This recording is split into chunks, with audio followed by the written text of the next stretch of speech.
upon a time, in a land called Babel, the mayor and all his henchmen called the people to the square. And he said, I'm going to build a tower so tall that I'll be able to speak with God in heaven if he's there. For there's nothing I can't do if only I imagine it, and God can't stop me now or keep me from my dreams. If he's the God that he's cracked up to be, surely he'll look up to me, a loyal and trusted partner in his schemes. Well, the people gathered round him in the square weren't keen, for his crazy schemes were apt to end in tears and sweat and blood, and not many had survived the worst disaster ever seen, his irrigation scheme that caused a nasty flood.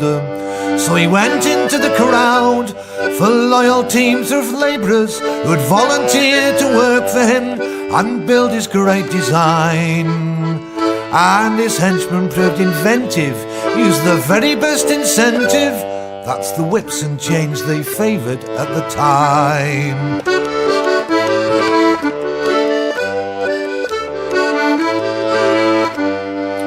Now the project started well, and as the weeks went by, with increasing pride the mayor would strut amongst the bustling crowd. And after many months the monstrous tower rose up so high, it seemed to disappear into the clouds. But God looked down, he said, you're in my airspace, I'll have to stop you now, and as I'm God I've found a way. So take this as a warning, when you wake up in the morning, you'll find no one understands a word you say.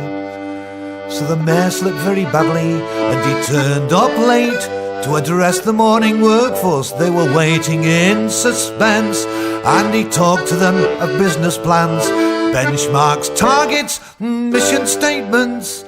Not a single word he said made sense. So one by one the workers drifted homewards, but their henchmen called them back and said that's no excuse to shirk. There's no time for fun and frolics. Yes, the mayor is talking bullocks, but who cares, it isn't him that does the work.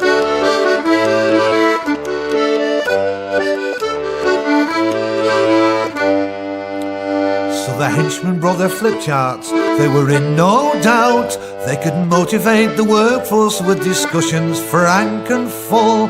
But they found that when they tried to speak, these alien words came pouring out like something from the arse end of a bull. So one by one the workers drifted homewards to laugh and dance and sing and do the things that people should, whilst the mayor held training sessions introducing new expressions, while his henchmen smiled to show they understood.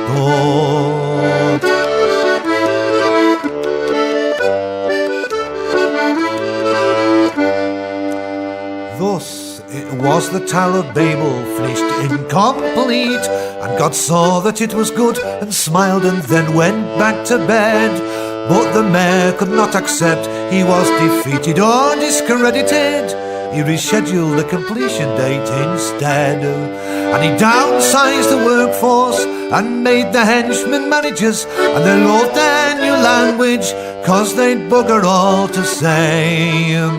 And round desks and boardroom tables in countless other Babels, people still like talking bullshit to this day.